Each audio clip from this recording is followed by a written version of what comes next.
The first human arrived on Vale Prime as a guest, not a conqueror. Ethan Hale stood inside the great crystal hall of House Vale, wearing a simple dark uniform instead of noble robes. He kept his back straight and his hands calm at his sides, even though hundreds of alien eyes were on him. House Vale was one of the oldest noble families in the star systems. Their bodies were tall and elegant, their skin marked with faint glowing lines that showed their bloodline. To them, humans were short-lived, fast-thinking, and dangerous in unexpected ways. Ethan was here because of a marriage. Lady Zyra Vale stood beside him. She was his wife by law, though the bond was still new and careful. Her eyes, bright silver, watched the nobles without fear. She trusted Ethan more than she trusted her own people. The marriage was meant to stop a war. Humans had expanded quickly, too quickly. The old noble houses feared that speed. Instead of fighting, House Vale offered a union. A human would join their bloodline. In return, humans would gain respect instead of resistance. Ethan had not been chosen for strength or beauty.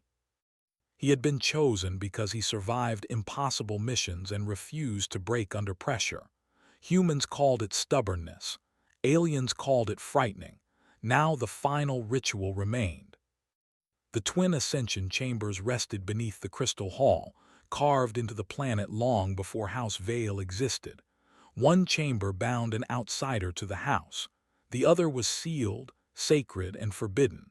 That second chamber belonged to Zyra's sister.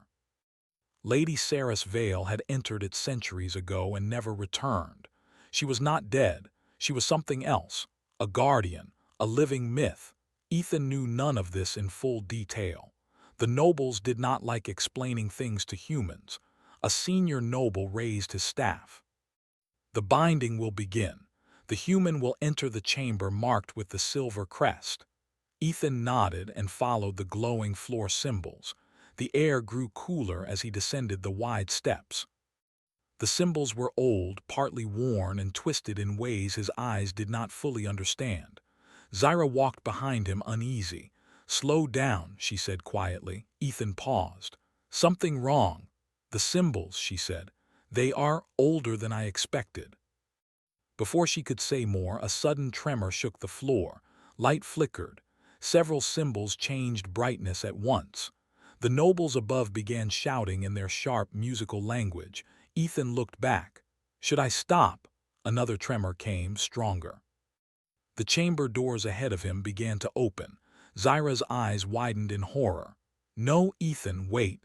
But the floor shifted beneath his feet. Gravity pulled him forward. He crossed the threshold just as the doors slammed shut behind him. Silence followed. Then Zyra's voice echoed through the stone, sharp with fear and anger. "You're in the wrong hole. That's my sister S." The nobles erupted into panic. Inside the chamber, Ethan felt the air change instantly. It pressed against his skin, heavy and alive. The walls were not crystal but dark metal, covered in slow-moving light patterns. He steadied his breathing. Panic would help nothing. "Okay," he said softly to himself. "Wrong room happens." The floor lit up beneath him. A low sound vibrated through his bones, not loud but powerful. A voice filled the chamber, ancient and calm. "Unregistered life form detected." Ethan swallowed. "That's me. Purpose unknown. Also me." The lights shifted, forming shapes, memories maybe. He saw alien warriors fall in battle. He saw worlds burning. He saw a tall figure standing alone, refusing to kneel. The pressure increased. Ethan dropped to one knee, teeth clenched. His muscles burned, but he did not scream. Humans had learned something long ago. Pain was information, not a command. Outside the chamber, Zyra was shouting at the council. "You will open it now." A noble hissed back. "Impossible. That chamber judges the soul. It has rejected our own kind." "He is not your kind," Zyra snapped. "That is why he might survive." Her words shocked them into silence. Inside, Ethan forced himself to stand.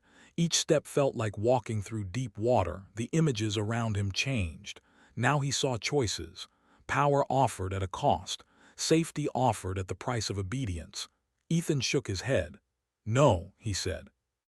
"I don't want shortcuts." The chamber paused. "Explain." "I don't take power that hurts others," Ethan said, "and I don't kneel just to feel safe." The pressure lessened just a little. The voice spoke again, slower now.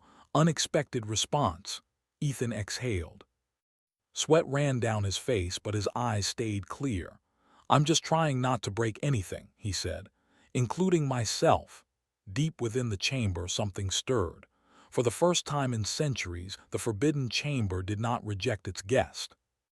And far above, Lady Zyra pressed her hand to the sealed door, fear twisting in her chest. "Hold on," she whispered. "Please hold on." The lights across Vale Prime dimmed as ancient systems awakened. The wrong chamber had been entered. And the galaxy would not remain the same. The forbidden chamber continued to hum, deep and steady, like a giant heart waking after a long sleep. Ethan stood in the center, legs shaking but unbroken. The pressure did not crush him anymore. Instead, it watched him. The lights on the walls flowed faster, forming symbols that shifted too quickly to fully understand. Ethan did not try to read them. He focused on breathing, slow and controlled, the way he had learned during long human training missions in empty space. Fear came in waves, but he did not let it rule him. "Status?" he asked the empty air. Talking helped him think. The ancient voice answered, clearer now. "Subject remains functional, adaptation detected." Ethan let out a dry laugh. "That's one way to put it." The floor beneath him changed. The heavy pull of gravity eased, then vanished. For one sharp moment, Ethan floated. Instinct kicked in.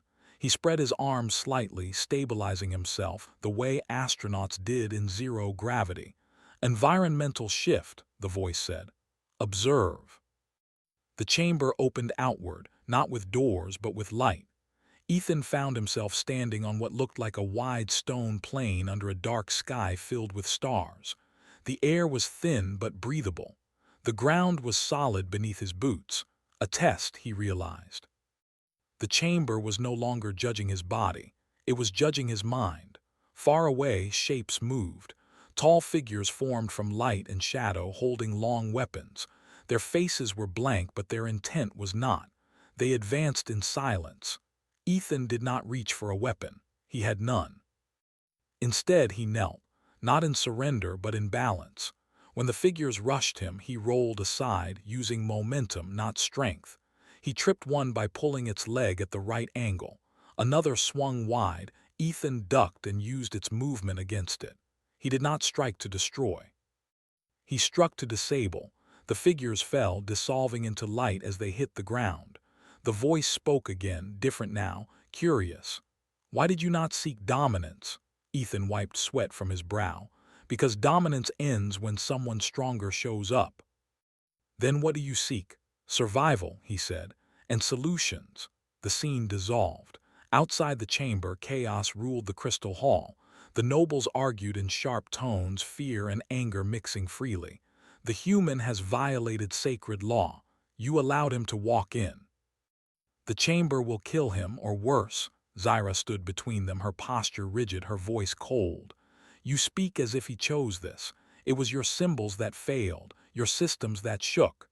An elder noble narrowed his eyes. "You defend him too strongly, Lady Zyra."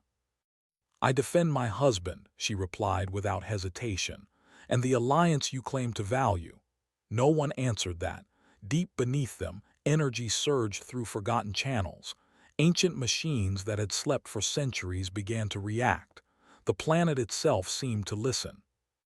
Inside the chamber, Ethan now faced a different vision. He stood in a long hall lined with countless doors. Each door glowed a different color. Above them floated symbols of power, knowledge, control, safety. The voice explained, "Choose." Ethan frowned. "Choose what?" "Your path." He walked slowly, examining each door. One promised strength beyond limits. Another promised perfect protection. One offered command over others. At the far end, almost unlit, was a simple door. No symbols, no promises. Ethan walked toward it. "You reject the greater offerings?" the voice asked. "They all have prices," he said. That one doesn't pretend otherwise. He touched the plain door. Nothing happened. For a moment he thought he had failed. Then the floor warmed beneath his feet. Selection accepted, the voice said. Compatibility confirmed. Ethan sagged slightly in relief. Good. The hall faded. He was back in the chamber, standing on solid ground once more. The pressure was gone entirely now, replaced by a strange calm. Something else was there with him, a presence. Slowly, light gathered before him, forming the outline of a tall figure, female in shape, noble in bearing. Her eyes opened, glowing softly. Lady Sarah's veil had awakened. She studied Ethan in silence. Her gaze was sharp, ancient, and heavy with memory. Ethan did not look away. After a long moment she spoke aloud, her voice clear and resonant. "You are human." "Yes," Ethan said. "Usually." A faint curve touched her lips. "You entered a chamber that rejects kings and breaks warriors." "I didn't mean to," he admitted, "but I don't quit halfway through mistakes." Sarah stepped closer. The air shifted with her movement. "You were offered power. You refused it." "I don't trust gifts that demand obedience." Her eyes brightened slightly. "Good." Outside, the chamber doors trembled. Light began to leak through the sealed lines. The nobles fell silent as alarms echoed through the hall. "The chamber is opening," someone whispered in fear. Zyra felt her heart hammer, hope and terror mixed in her chest. Inside, Saris turned toward the doors. "The council will be afraid." "They already were," Ethan said. She looked at him again, truly seeing him this time. "You are bound now, not by blood but by choice." "Does that mean I survive?" he asked. "Yes," she replied. "It means more than that." The chamber doors opened with a deep, echoing sound. Light poured out. Ethan stepped forward beside Lady Saris, standing tall despite exhaustion. The crystal hall froze. A human walked out of the forbidden chamber, and beside him walked the sister who was never meant to return. The nobles stared in disbelief. Zyra moved first. She rushed to Ethan, gripping his arm, searching his face. "You're alive," she whispered. He smiled weakly. "Told you I'd try." Saris raised her voice, calm and commanding. "The chamber has spoken. The human is accepted." Shock rippled through the hall. Ancient law had changed, and humanity had taken its first step into legend. Silence held the crystal hall after Saris spoke. It was not the calm silence of peace, but the heavy kind that came before storms. Hundreds of nobles stared at the human and the awakened guardian as if the past itself had stepped forward and refused to behave. Ethan felt every eye on him. His body ached, his head rang, but he stood straight. Humans had learned long ago that weakness shown too early invited danger. Zyra did not release his arm. Her grip was firm, grounding him. "You should be dead," one noble finally said, his voice tight. Saris turned her head slowly toward him. "He is not," she replied, "and your surprise does not change that." The nobles stiffened. None of them had expected Saris to speak with such clarity, such authority. Legends had painted her as distant and unknowable. Standing here, she was very real. Another elder stepped forward. "Guardian Saris, the human entered your chamber by error. Ancient law was written for ancient minds," Saris interrupted calmly. "The chamber judged him. It accepted him." Murmurs spread like fire through dry grass. Ethan leaned slightly toward Zyra. "Are they about to arrest me?" "Not yet," she whispered back. "They're trying to decide if they're more afraid of you or of her." Saris lifted one hand. The glowing lines on the walls dimmed and the hall quieted again. "You fear change," she said to the nobles. "You always have. That is why this chamber slept so long. You stopped asking who you could become." Her gaze swept the room, then returned to Ethan. "This one did not ask for power, he asked for understanding," an elder scoffed. "He is human, short-lived, unrefined." Ethan sighed. "I can hear you, you know." Several nobles flinched. Sarah studied him, then nodded slightly. "Yes, you can." She turned back to the council. "Humans grow fast because they must. They adapt because their lives demand it. That is not weakness." The elders exchanged uneasy looks. This was not the speech they expected. Suddenly, a sharp tone echoed through the hall, a warning signal. One of the technicians cried out, "Energy surge in the lower systems. The chamber is syncing with planetary controls." Panic spread instantly. That system was sealed. It will destabilize the city. Zyra looked at Ethan, fear flashing in her eyes. "What did you do in there?" Ethan raised both hands. "I mostly survived." Saris closed her eyes, listening not with ears but with something deeper. "The chamber is recognizing him as an interface," she said. "It is responding to his presence." The elders stiffened. "That is impossible." "Only Vale blood can." Saris opened her eyes. That belief was comfortable, not true. The floor trembled. Light flared across the ceiling as ancient systems strained against limits set long ago. "If the energy flow continues, the city core will overload," a technician said, voice shaking. Zyra turned to Ethan. "Can you do anything?" Ethan looked around, taking in the glowing patterns, the frantic movement, the fear. His mind shifted into problem mode, the place where fear became background noise. "I need access," he said, "and someone to stop yelling." That earned him a few shocked stares. Sarah stepped aside, gesturing toward the central control platform, an alien structure shaped more like art than machinery. "It will respond to you," she said. Ethan approached carefully. As he placed his hand on the surface, the patterns changed instantly, flowing toward his touch. Information flooded his senses, not as words but as structure, systems, balance, flow. He breathed out slowly. "Okay, I see it." "What do you see?" Zyra asked. "A very old machine that hates being ignored," he replied. He adjusted the energy routing not by forcing it but by easing pressure points, like releasing knots in a rope. The surge lessened. The tremors softened. The hall lights steadied. A stunned silence followed. The technicians stared at their instruments. "Stabilization achieved," one whispered. Ethan stepped back, legs weak now that the danger passed. Zyra caught him before he could stumble. "You did that," she said softly. "We did," he corrected. "Your systems, my hands." Saris watched him with new interest. "You do not dominate technology," she said. "You cooperate with it." "Machines work better when you listen," Ethan replied. That answer earned him a low ripple of reaction from the nobles. Not approval, not yet, but something had shifted. An elder cleared his throat. "Even if the city is stable, the law remains. The human is altered, bound to sacred systems."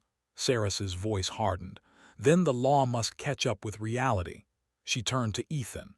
"The bond you carry will attract attention. Some will seek to control you, others will seek to remove you." Ethan nodded. "That tracks." Zyra stepped forward, her voice firm. "He is under my protection, as my husband and as a representative of humanity." A younger noble sneered. "You would risk House Vale for a human." Zyra's eyes flashed. "I would risk it for the future." That silenced him. Saris placed a hand over her chest in an old gesture of acknowledgement. "Then hear this," she said to the hall. "The human will undergo the trial of presence." Gasps followed. "That trial has not been called in centuries. It decides standing among the houses." Saris nodded once. "And it will be public. Let the people see. Let them judge." Ethan blinked. "I feel like I should have been warned about this." Zyra squeezed his hand. "Welcome to alien nobility." The hall buzzed with uneasy energy as words spread rapidly through Vale Prime. Screens activated. Messages flew. Citizens gathered in plazas and private chambers alike. A human had survived the forbidden chamber. A guardian had returned. And now an ancient trial would begin. Later, in a quiet chamber away from the crowd, Ethan sat on a low bench, head in his hands. The adrenaline had faded, leaving exhaustion behind. Zyra knelt in front of him. "You were incredible," she said.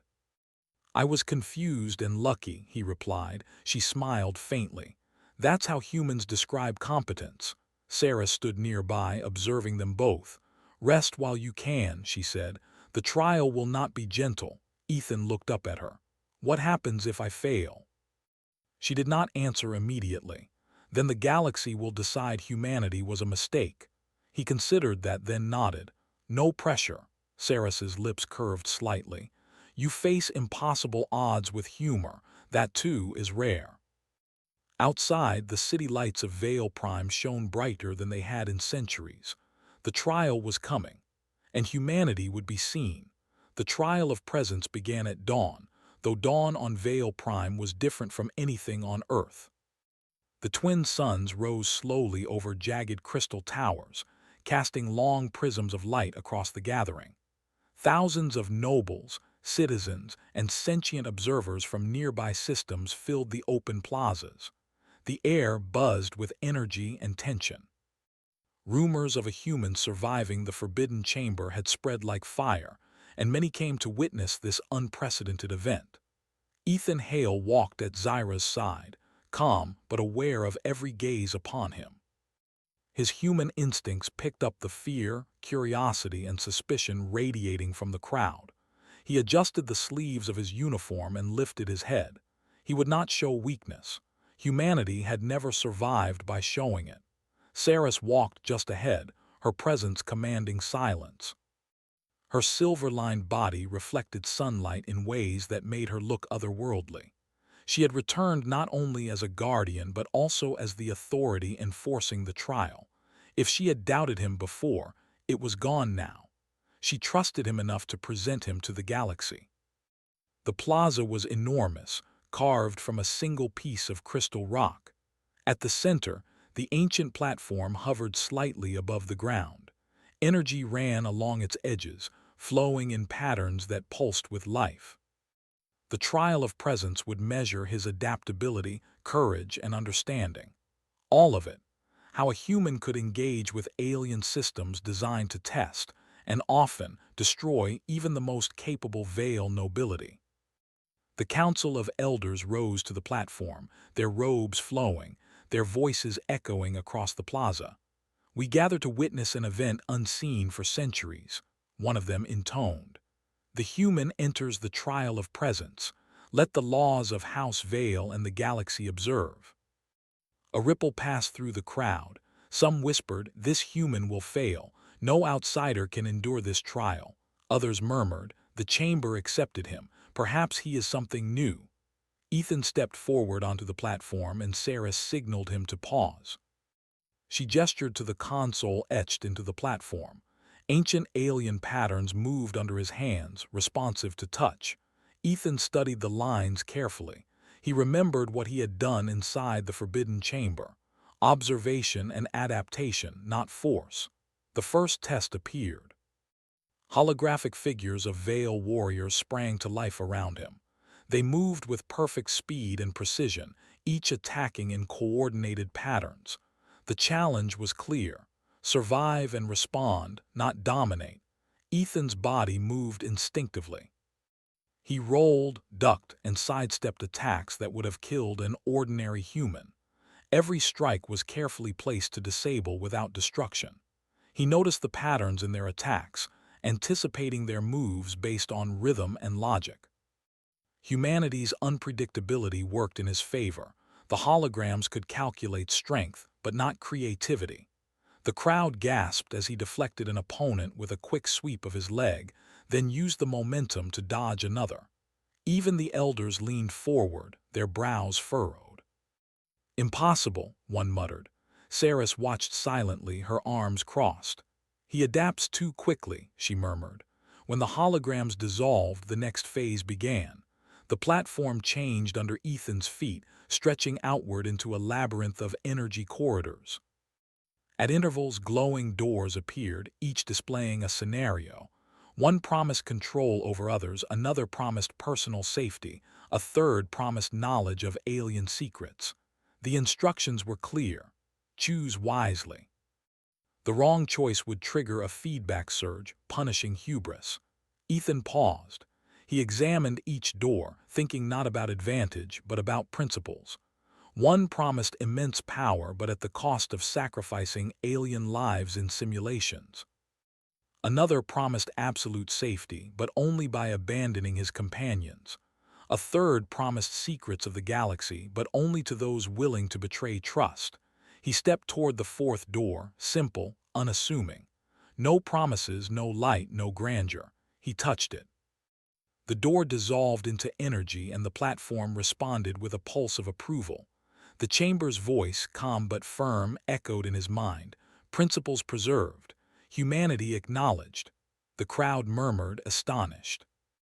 Even the nobility had not expected moral judgment to succeed over ambition. The final test began without delay. The platform extended into the sky, forming a crystal tower of interwoven energy and light.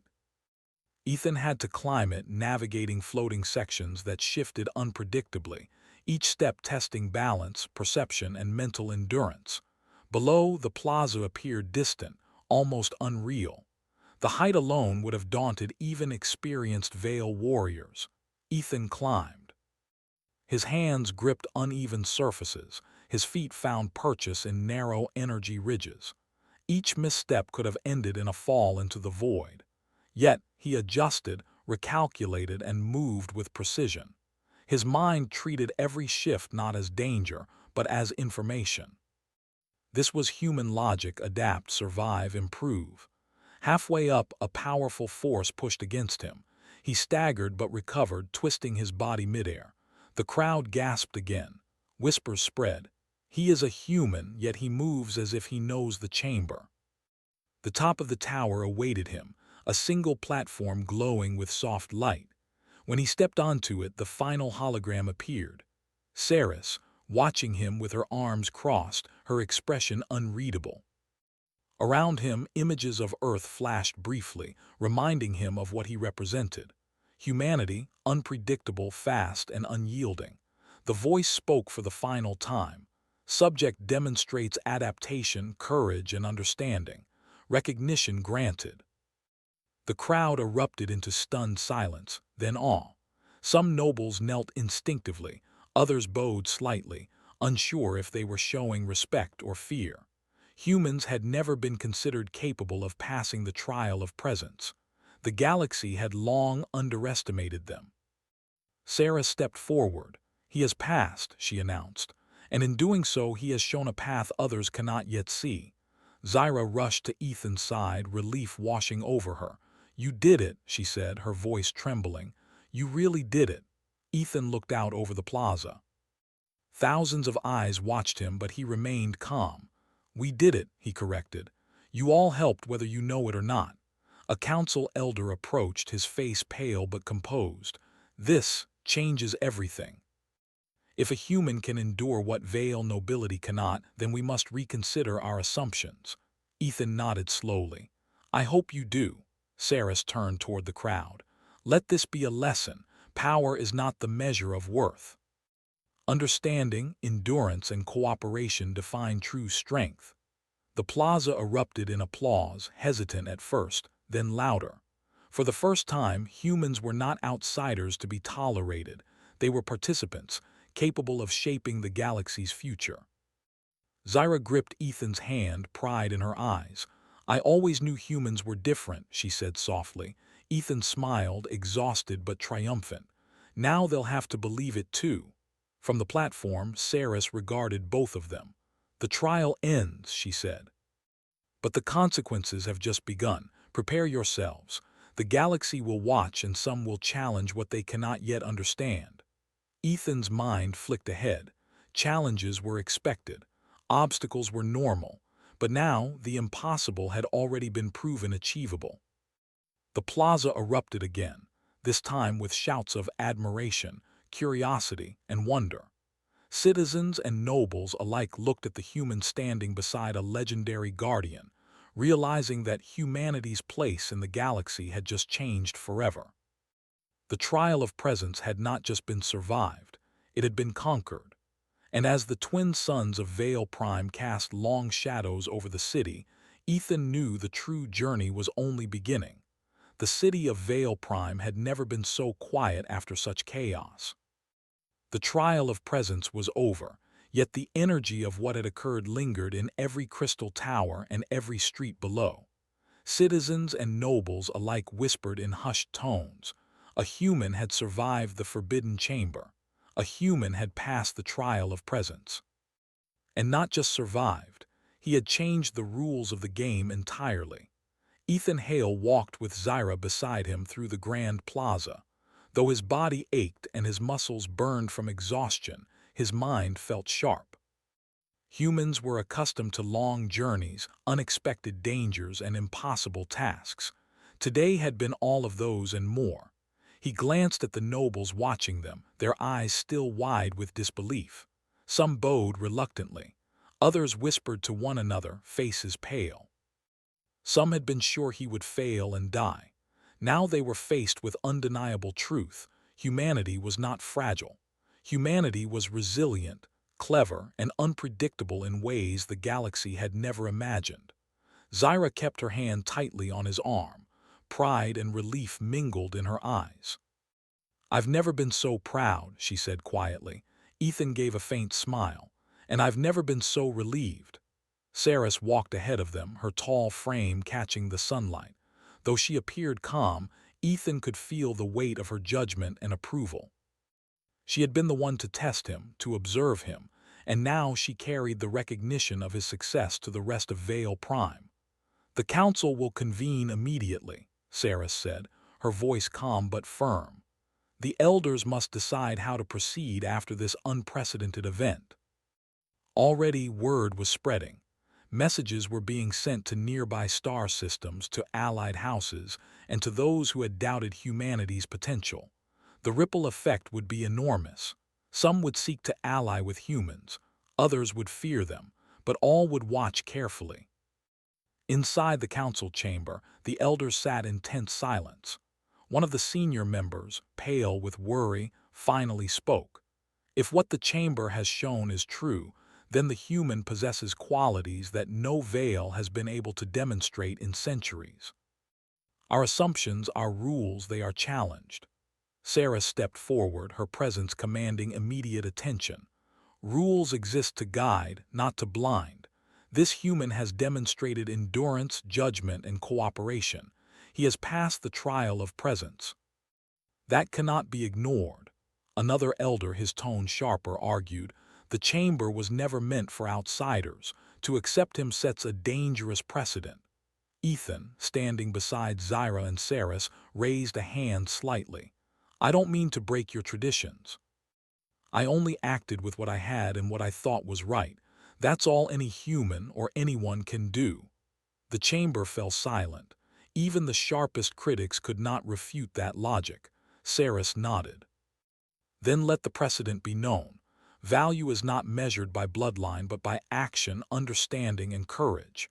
Let this human be recognized as bridge-bearer, a symbol of unity between Vale and humanity." The elders hesitated, then slowly, one by one, inclined their heads. The declaration carried weight far beyond words. Humanity, represented by a single man, had been officially recognized as capable, as honorable, and as indispensable. The people outside cheered when the news spread. Ethan's face, pale and tired, reflected sunlight and pride. He had been a guest, an outsider, a human in a galaxy of powerful aliens. Now he stood as a symbol of something greater, a bridge between worlds. Zyra leaned close, whispering, "You've changed everything." Ethan shook his head slightly, smiling faintly. "I didn't do it alone. You, Saris, even the chamber itself. We all did it together." Saris placed a hand on his shoulder. "Humans adapt faster than we ever imagined. That adaptability, paired with moral clarity, makes you a force no one can ignore." Later, in a quieter chamber overlooking the city, Zyra turned to Ethan fully. "I married you to secure a political alliance, but now I see something else. You are not just my husband. You are someone the galaxy needs to see." Ethan laughed softly, the sound carrying a mix of relief and fatigue. "And here I thought surviving a chamber was enough for today." She smiled, brushing a hand across his. "Survival was only the beginning. What you have done, what you represent, will define a new era. Others will follow, but none will come first. You are first." Saris joined them silently, observing with a rare smile. "This is not just a recognition of humanity," she said. "It is a lesson to all, Adaptability, courage, and integrity outweigh centuries of tradition. The galaxy will have to rethink its assumptions about humans. Ethan nodded, absorbing the weight of her words. It was not only about him. Humans would now be taken seriously, respected as equals, feared for their cleverness and endurance. He felt the pulse of possibility, the kind that comes once in a lifetime, the kind that changes history. The next days passed in a whirlwind. Messages of congratulations and cautious inquiries arrived from other noble houses. Some were outright challenges, others invitations to cooperation. Ethan and Zyra met with leaders, negotiated terms, and represented humanity's new standing. Each step was a negotiation of respect and recognition. Through it all, Ethan never lost sight of the Chamber's lesson. Humanity's strength lay in understanding, not in domination. The Vale had centuries of tradition, power, and history, yet they had underestimated a human. That underestimation had been their mistake, and now it was corrected. During a final ceremony, Sarah stepped onto the platform beside Ethan and Zyra. She addressed the crowd with her voice clear and commanding. Let it be known, the human has endured the impossible. Not by brute strength, nor by cunning alone, but by reasoning, cooperation, and courage. He is the bridge bearer, a symbol of unity between our species. May all who witness this remember, fear of the unknown must never blind us to potential. The crowd erupted in cheers that shook the plaza. Ethan felt Zyra's hand squeeze his, and he returned the gesture with a firm smile. He was not only accepted, he was celebrated. That evening, when the suns of Vale Prime set in brilliant colors across the horizon, Ethan stood on the balcony of the palace, looking out over the city. He felt the weight of what had occurred and the possibilities that lay ahead. Humans were no longer outsiders. They were participants capable of shaping the future of this galaxy. Zyra joined him silently, her silver eyes reflecting the twin suns. "What happens next?" she asked. Ethan thought for a moment, letting the wind carry his words. "Next, we continue. Humans adapt, we survive. We learn, and now others will have to recognize that we can lead too." Saris appeared behind them, a silent presence that carried both approval and warning. Leadership is not granted by titles alone. It is earned by actions, by integrity, and by courage. You have begun that path. Keep walking it. Ethan nodded, understanding the gravity of her words. The trial had ended, but the journey was far from over. He was a bridge, a symbol, and a human in a galaxy that would now watch his every move. As the night deepened, the crystal towers of Vale Prime reflected the twin moons. Lights glimmered like stars among stars, and for the first time, Ethan felt the quiet pride of knowing he had altered destiny. Humanity's place in the galaxy was no longer uncertain. It was established, and standing beside him, Zyra and Saris represented not just allies, but a bond that would guide the future. Together, human and Vale would face whatever challenges awaited, stronger than any one species alone. Ethan took a deep breath, the cool night air filling his lungs. The galaxy had watched, and humanity had proven itself. The first chapter of a new era had been written. And Ethan Hale, human, husband, bridge-bearer, had survived not only a chamber designed to test gods but the expectations of an entire civilization. He smiled, ready for whatever came next. The galaxy would not forget. Humanity had arrived.